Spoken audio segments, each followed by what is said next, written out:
Hey guys, it's 007 here. I want to just briefly apologize for the delay in putting a video content up.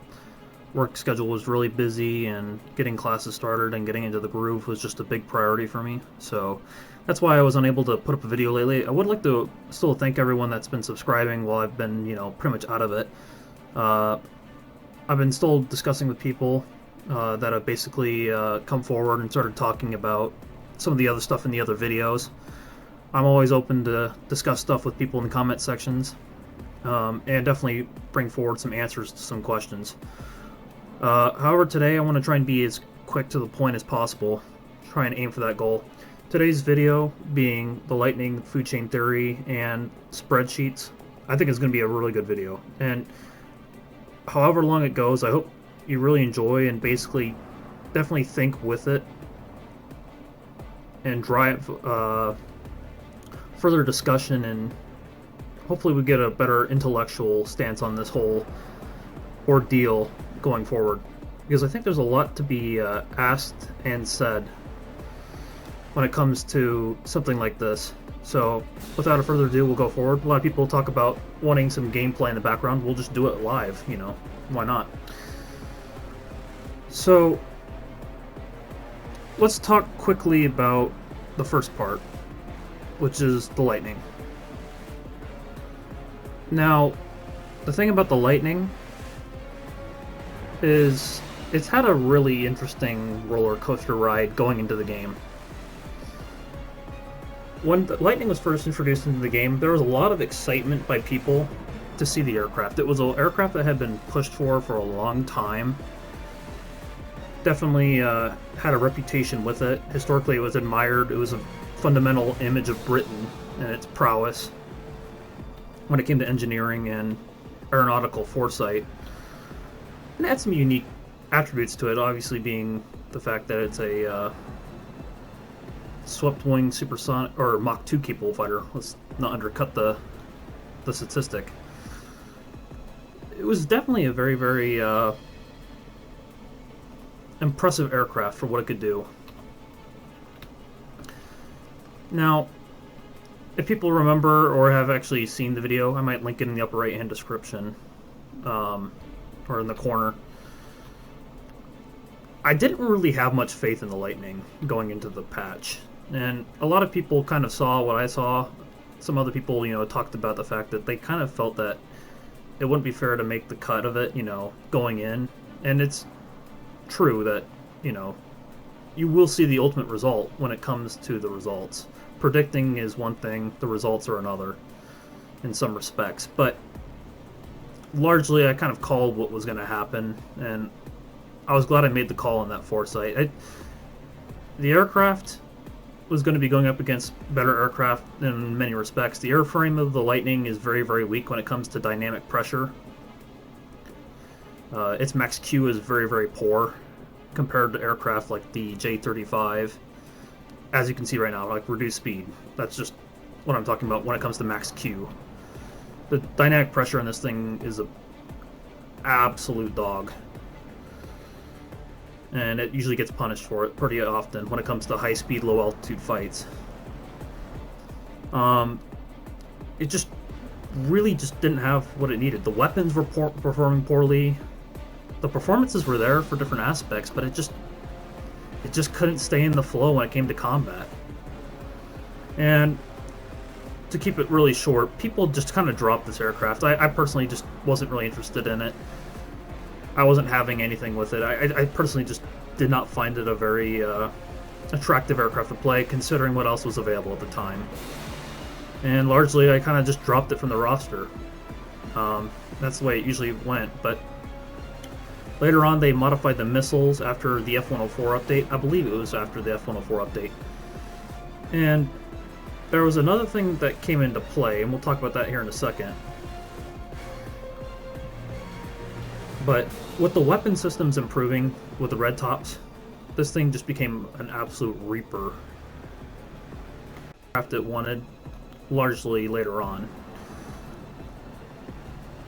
And it could do a whole bunch more when it came to dominating the fight with its agility control. It just simply had those attributes. Now, what happened when the F-104s, after they were added, you know, sure, they had the update in performance. But the thing that largely changed was the mid-patch update, where they modified the BRs. That's where things started changing at a rapid pace.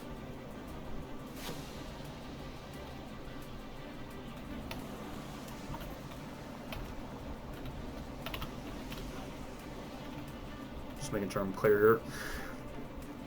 What largely changed with the mid-patch update was, I mean, going in with the F-104s, let's not, you know, drop the respective,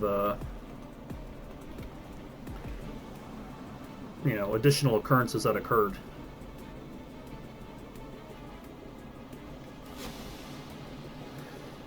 With the F-104s being updated, you know, being added to the patch,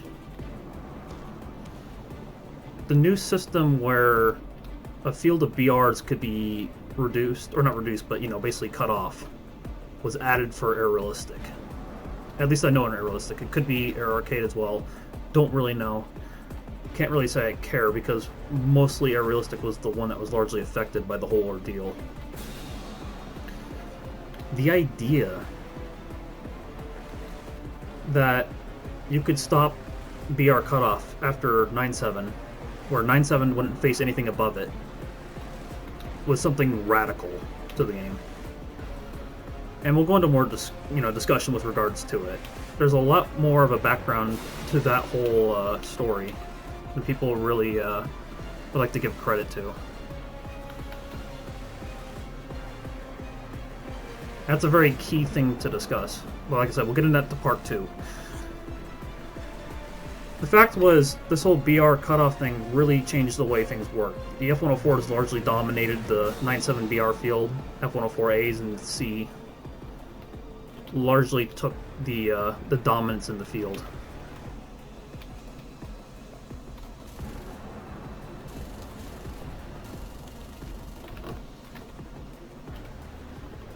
And that's what really became a large factor in a lot of BRs changing. And we'll talk about that again, once again, with regards to, you know, the second part.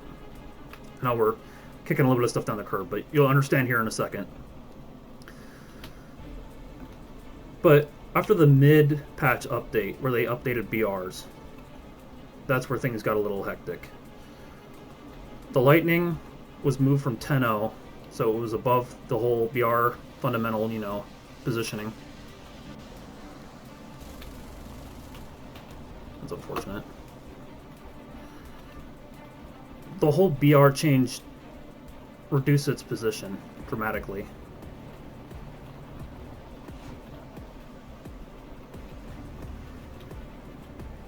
And that's what really changed the way the Lightning was viewed. No longer was it an aircraft that was contending with F-4 Phantoms, MiG-21, some of the best performing aircraft with some of the best performing weapons. It now is transitioning to the battle ratings where it was fighting, you know, third generation fighters such as F-86s and MiG-15s. Something that was incredibly radical when it came to the field of fighting. And that's where it is currently right now.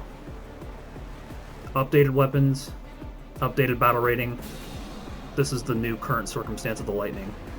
As far as it goes for whatever patch this is anymore, I don't really care.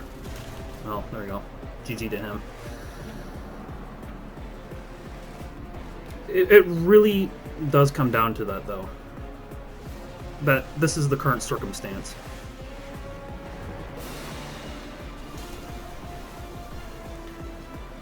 The Lightning has a lot more dominance in this field. It's no longer being checked by Phantoms, and like I said, we'll talk about that here in a second. But it has so much more control over the aircraft below it, and that's because of the current circumstance. And like I said, we'll talk about that here really quick. Hey guys, welcome to part 2 of the video. So here's where we're going to talk about food chain and largely how it ties in from the actual food chain, like in nature and everything, and the ecosystem relationship, and then goes back into the game and how food chain theory applies in games. Largely to the effect of War Thunder and Air Realistic, at least in its BR respect. So here's the thing that we need to understand.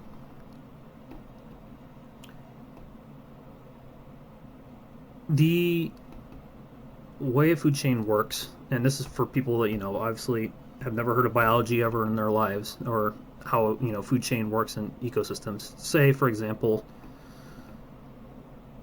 we take like the savanna in Africa, and we have the grass, in the field, along with the gazelles that consume it, and then the lions that consume the gazelles. Now, the way it works out is the grass is being checked by the antelopes. The antelopes are being checked by the lions, and that's how this ecosystem is balanced. There is grass base, herbivore, carnivore, and that's the whole system done there, simple as it can be. There's definitely other aspects to it. We can go on beyond that, but that's the basic example when it comes to the ecosystem and food chain. Now, the way food chain theory translates to Air Realistic is through the battle rating system.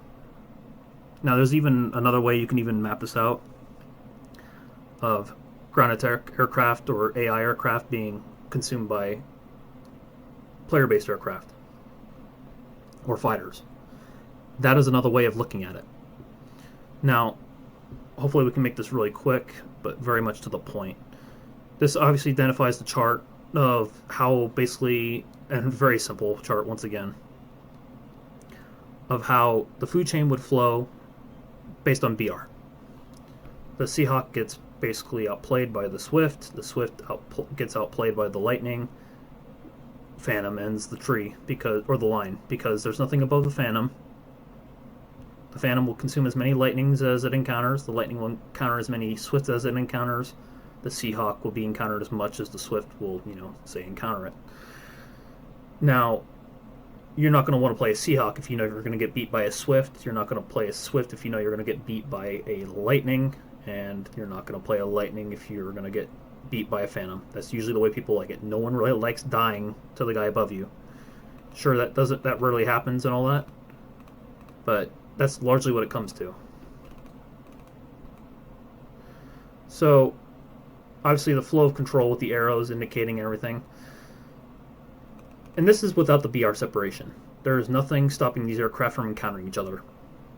That's the simplicity of the entire ordeal. Now, let's say we went in and put a barrier between 9.7 and 10.3. Boom. We've changed the top of the ecosystem. Now, let's put that in perspective of, like I said, our example of the regular ecosystem.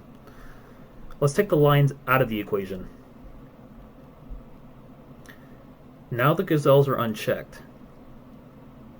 The gazelles will be largely held down by the matter of how much of their prey is available to them. Which means more Swifts are going to get, are going to fall because of the Lightning, because the Lightning isn't being checked. So there's more Lightning pilots playing because they know that they're not going to get checked by an FG Mark 1 above them.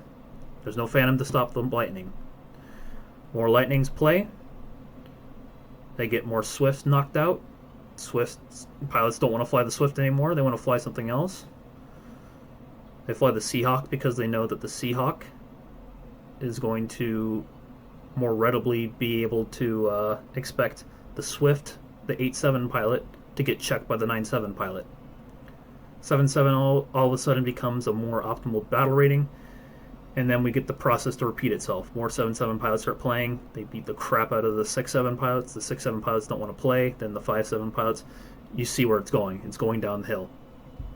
All because the Lightning didn't get checked by the Phantom. So now there's two different ecosystems that occur. We have this ecosystem and then this ecosystem. This ecosystem doesn't really care about, what it basically encounters because, guess what? It's a dog-eat-dog world and anything can be eat anything, basically, at this BR. But these BRs do care. The Swift pilots do care that the Lightnings aren't getting checked anymore. That's where the issue occurs.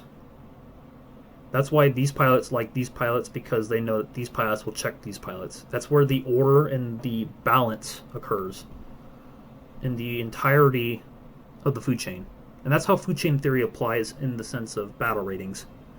Like I said, there's another way you can look at it from the perspective of seeing how, like, attackers and bombers get checked by fighters, fighters check other fighters. It's another demonstration of the whole ecosystem. And that's another basic example of it. Or we could go even more detail if we wanted to, but that's basically how it works. Now, why this occurs is down to two factors. We'll talk about the first one here. It's more of a community aspect thing. Now, the community, I swear, as long as I've been seeing it with regards to jet aircraft being in the game, which has largely been since the beginning, people have called for jets to be separated from props because they feel that jets have an absurd advantage over propeller aircraft. I find that completely untrue. I have seen aircraft like the Super Spitfires, I shouldn't say this, the Griffin Spitfires, the advanced stuff, kick the snot out of Hinkle 162s daily. And that's done the battle rings once again, but I've seen 262s outplayed by Spitfires. I've seen Hornet 229s outplayed by,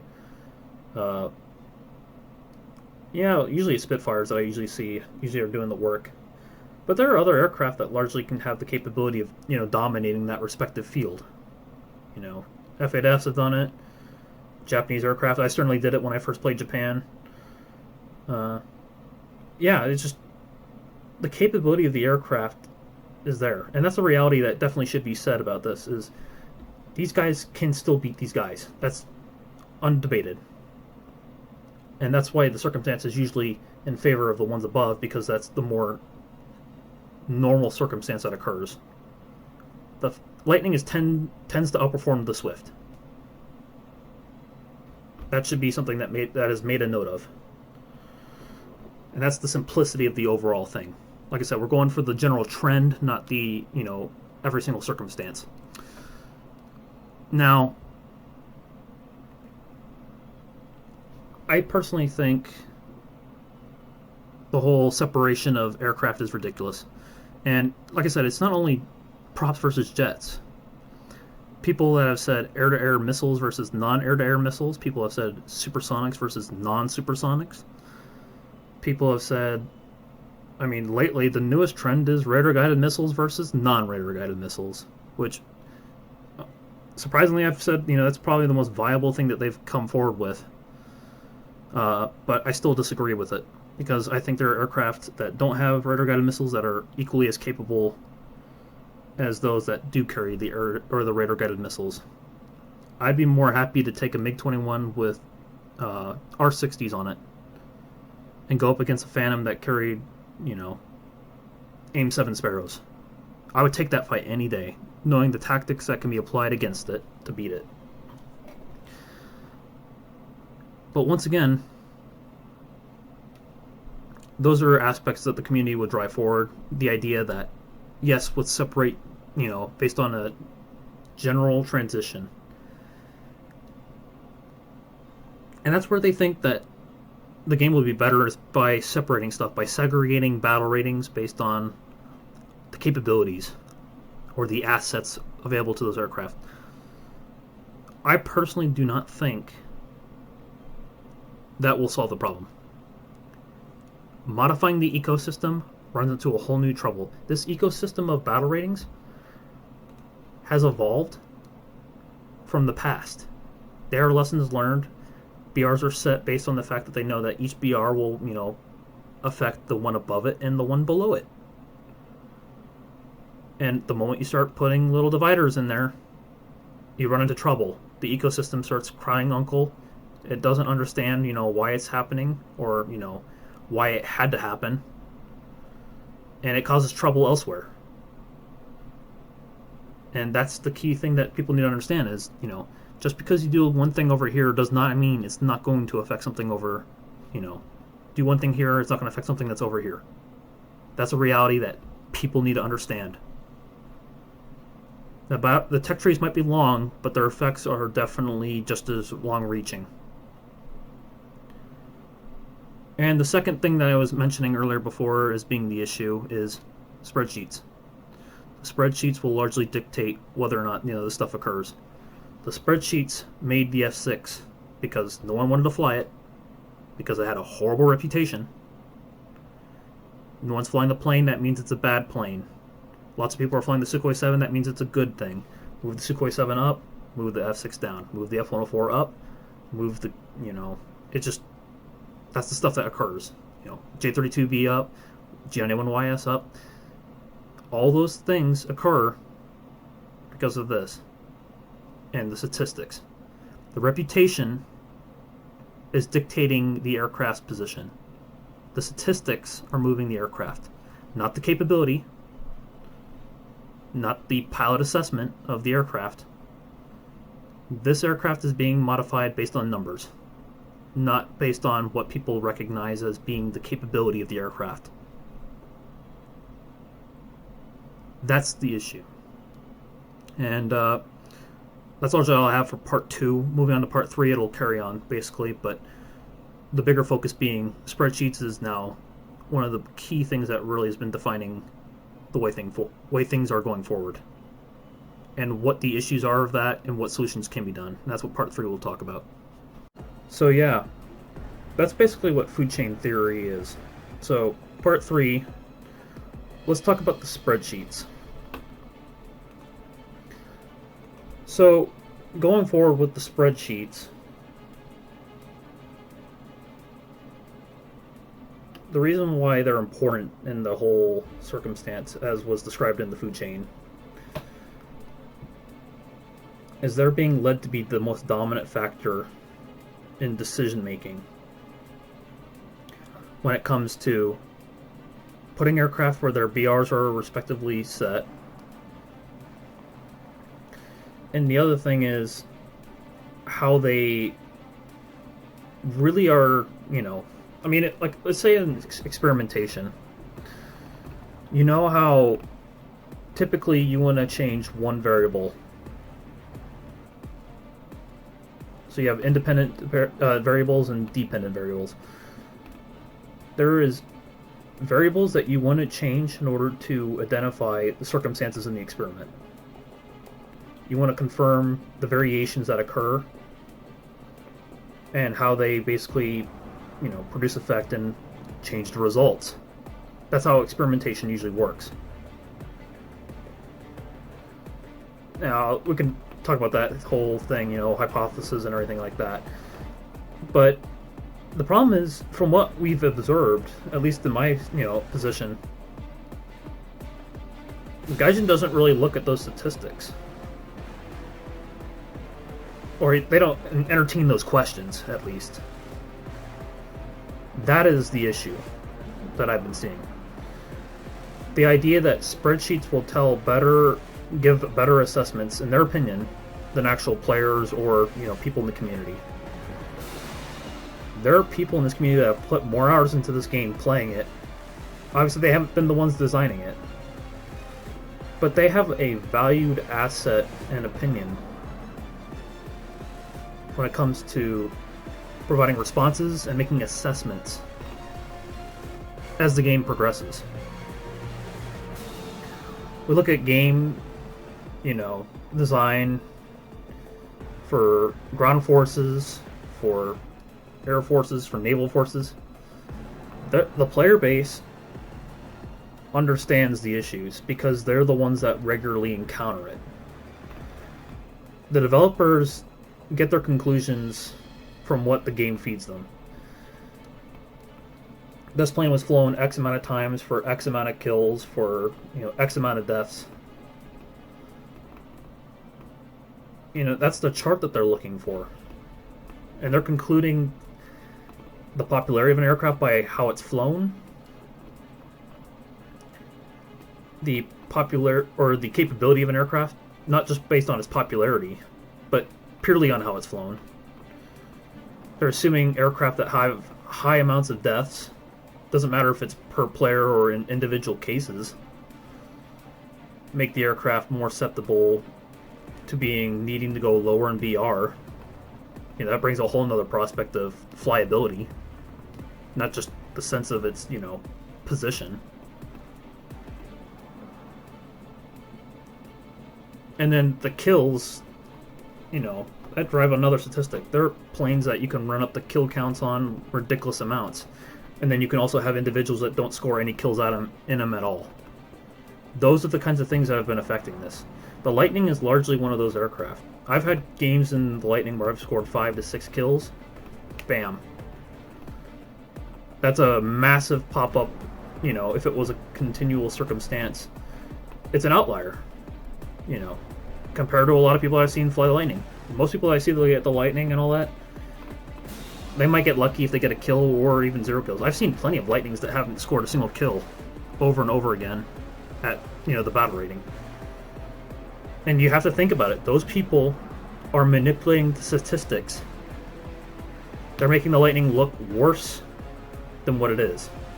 And that's down to pilot error. And that's the thing that the spreadsheet will say. The plane is struggling because this guy isn't getting any kills. It doesn't say anything about how well he's flying the aircraft, It just says, he's dying. The pilots are largely dictating how these things fly. Or where they're BR'd, I should say. The way they fly and how they get BR'd is being determined by them, and then that information is passed on to spreadsheets, and then the future of the aircraft is decided. It's an incredibly dangerous thing to do. Yes, it takes the workload off of a lot of people when you can hand statistics, and it's really good to have those statistics. I think it's good to have more information than no information at all. But the information that they're being provided with can be skewed by a player base that sometimes, frankly, doesn't understand what they're doing. Not to say that this community is full of incapable people, but there are people out there. Every day you see them. But largely, this is something that needs to be fixed. And I can provide more examples as to why aircraft getting skewed by the data is completely ridiculous. And there's evidence of it in the game continuously. Aircraft like the Sukhoi 7. A 10-hour aircraft that has no air-to-air weapons and it's barely faster than the Lightning. It doesn't carry the acceleration or deceleration capability. It doesn't turn like the Lightning. There's so much it lacks versus the Lightning. The Lightning would smoke this thing if it got the chance. But once again, there's the BR divider. Aircraft like the F-100D for the United States. An aircraft that people have largely identified as really being the most capable of the series of the F-100, but not being anywhere near the capability of the aircraft that are currently fighting. It does not carry the missiles / the countermeasures / has the capability of agility and top speed to fend off aircraft like the MiG-21s and the F-4 Phantoms. They eat it up for lunch. Yet this aircraft continuously has been engaging. And one of the reasons why it's mostly played and its data is skewed on the spreadsheet, because players have to play it in order to get the next Phantom to get the next Phantom. The demand for this Phantom is driving this aircraft's flight characteristics up. You don't have that issue with the Lightning. Lightning is a dead-end tree. There's nothing after it. Not yet. I'm sure a Tornado will eventually find its place behind the Lightning, but until then, people are going to look at the Phantom FGR and the FG Mark I and say, that's the plane I want. I want an aircraft that has AIM 7s and AIM 9s. I want an aircraft with a Vulcan. I want an aircraft that actually can fly and have a higher max Q capability than the Lightning F6. Yes, the Lightning F6 is a very incredible aircraft, especially at its BR field. But the capability that you gain from other aircraft, some players will not turn that down. The Phantoms are a higher desire vehicle when it comes to Britain, especially for the player base that plays it. Only 25% of the player base, according to a survey that I did, and I did a video about it a while ago. I can put a link in the upper right hand, corner. 25, entries. Sure, it's not a large entry of data, but it wasn't an exclusive survey, and it did a pretty good job when it came to identifying a lot of stuff. And one of those things was what nations were largely played by the player base. 25% came back and said Britain was, what they played for 25% of the player base that responded.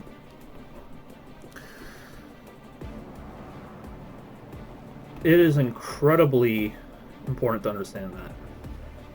Sure, I'm using statistics to merit statistics, but I'm also meriting the fact that the capability of the aircraft is a separate thing from other, statistics.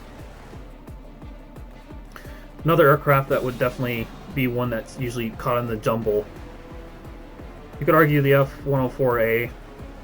I personally think it's perfectly fine and capable when it comes to handling the top tier, up tier the entire time.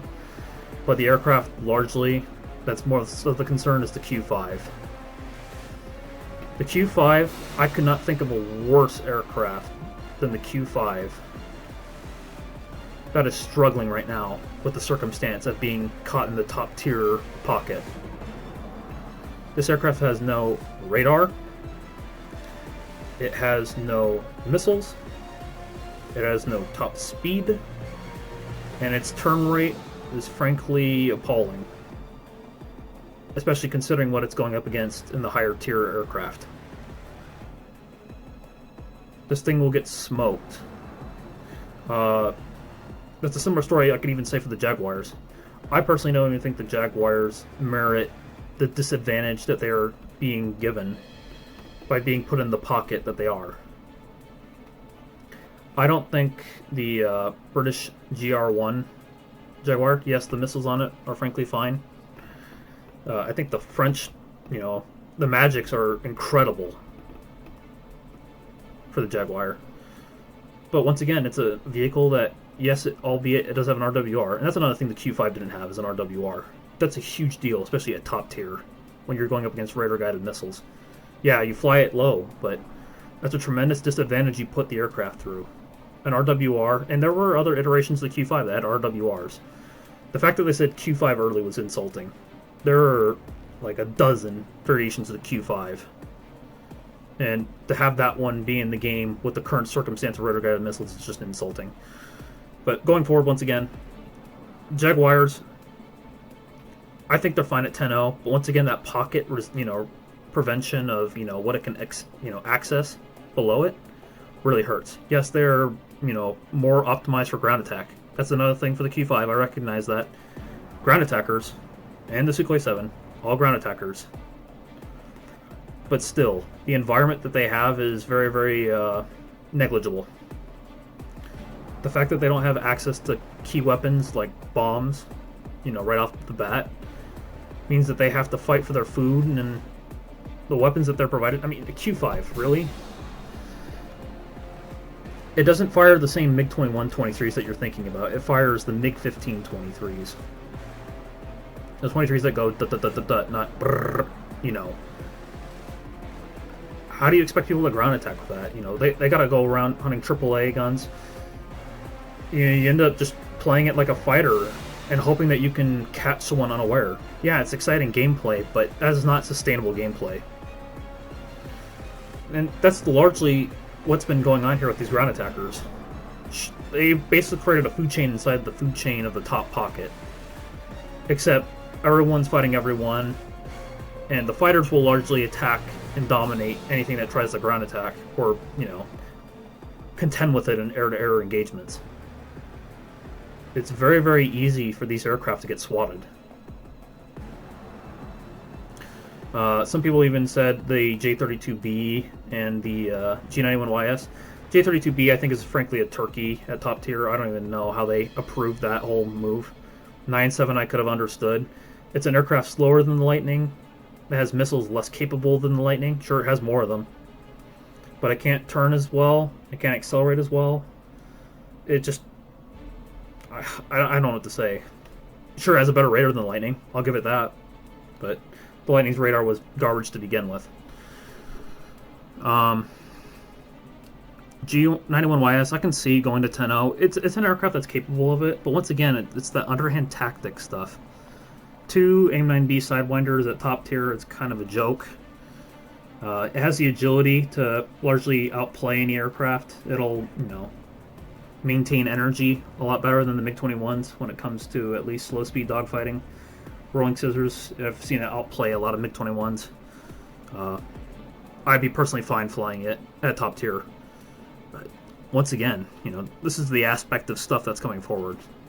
There are aircraft that largely need to be fixed in their BRs, and the spreadsheets aren't doing them any favors, at least right now. So, I've put these problems forward. What it comes down to is, what is my recommendation and solution to the problem? First solution, get rid of the barrier. It's doing no one any favors. It frankly is just not helping the situation at all. People might say, oh, now 10.3s are going to beat the crap out of 9.7s and 9.3s. Well, you're half right in the idea that if you raise the BR, the Phantoms, or the radar-guided missile-carrying aircraft, such as the MiG-21 SMT, the Mirage, etc., move them up to 10.7, we start seeing the BR field become a little bit more competent in its handling and capability. A Lightning today, I don't think would survive at top tier very well, but at least it would be better to see it get checked the way it should be than letting it go unhinged at 9.7 and not fearing anything largely above it to beat the crap out of it. So BR decompression, killing the BR separation, the barrier from 9.7 to 10.0. That barrier needs to go. My other solution is a recommendation. Get off the spreadsheets. Ask the community to make an assessment. Or at least select people in the community that have demonstrated their competence in identifying the capability of aircraft or vehicles and the BRs that they should be at. I think largely that is the solution. And I know that it's so easy to say this stuff and actually, way harder to do it.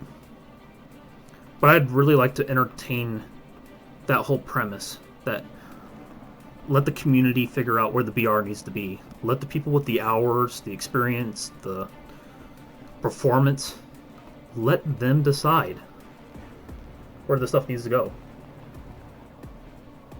Spreadsheets only tell half the story. The pilots have to tell the other side. That's largely what I have. Kudos to you if you made it to the end of the video. I really appreciate the support you guys give. And yeah, that's largely it. I'd love to hear your guys' discussion in the comment section. If there's any videos you'd like me to do, go ahead and bring them up and everything. I've been trying to set up stuff and all that. I plan on doing a video about the Phantom tumble and how to basically demonstrate the maneuver. Something a little bit more of a throwback to the Cobra with the J-35. A lot of people have been showing me some videos that they have of them doing their own thing. It's really cool stuff. The Mirage has actually been pretty fancy lately as well, but I'm not going to go on too much longer. It's been a long video already. I'll leave it at that. Thank you very much for listening. Hopefully I hear you from the comment section, suggestions for videos and about the topic of the video. And yeah, that's all I've got to say. Hope you have a good one.